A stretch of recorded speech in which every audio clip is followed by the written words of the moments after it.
S&P 500 posts weekly gain, jumps to record high amid earnings beats. You know those weeks where everything just seems to click? Well, that's exactly what happened with the S&P 500 recently. The index rose an impressive 1.9% this week, setting a new closing high at 6,791.69. It even hit a fresh intraday high of 6,807.11 on Friday.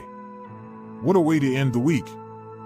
This marks a positive territory for October, with the S&P 500 now up 1.5% for the month and a whopping 15% for the year. It's like watching your favorite sports team hit a winning streak, where every play seems to go perfectly and every player is in sync. Investors are riding high on this wave of optimism, which is reflective of broader economic trends. Inflation and earnings, a dynamic duo. So, what fueled this surge? It turns out, softer than expected September consumer price data and some stellar earnings reports played their part. The Consumer Price Index rose just 0.3% month-on-month in September, slower than August's 0.4% rise.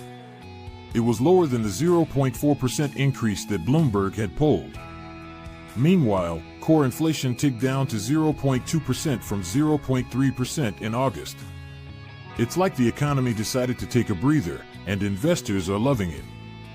Lower inflation often suggests that the economy is stabilizing, reducing the pressure on the Federal Reserve to increase interest rates aggressively.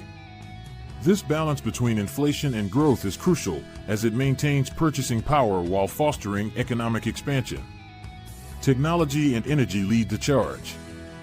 The technology sector led the charge, climbing nearly 2.8%.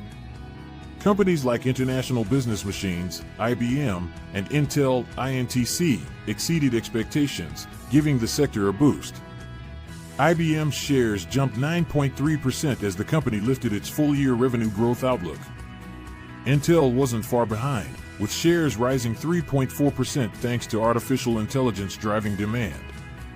The energy sector also saw a nice rise, with Halliburton, HAL, jumping 19% after higher-than-expected Q3 earnings. Talk about an energy boost!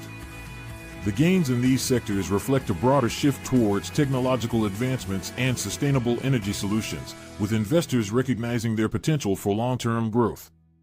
Not everyone's winning. Not all sectors were in the green, though. Consumer staples shed 0.6%, and utilities edged down 0.2%. Molson Coors Beverage, TAP, saw a 4% drop in their shares. The company announced plans to cut 400 salaried positions as part of a restructuring plan. It's a tough pill to swallow, but sometimes change is necessary to streamline operations. These adjustments, while difficult, are part of larger strategic efforts to enhance efficiency and competitiveness in a rapidly changing market landscape. Looking ahead to next week. As we look towards next week, we've got a packed earnings schedule featuring giants like Visa, United Health Group, UNH, and Apple, AAPL. It's like waiting for the next episode of your favorite TV show. But we've got to keep an eye on the ongoing government shutdown, which could delay some important economic data releases, including the September jobs report. Here's hoping for a swift resolution.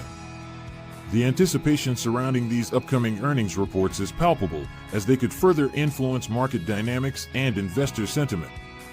In summary, the S&P 500 is on a roll, thanks to softer inflation and strong earnings. While some sectors took a hit, the overall picture is looking bright. Let's see what next week holds for us. What do you think? Will the trend continue? The market's resilience and adaptability will undoubtedly be tested, but the current momentum suggests that opportunities for growth remain abundant. As always, do not forget to like and subscribe to our channel, All Things Money, to see more content like this.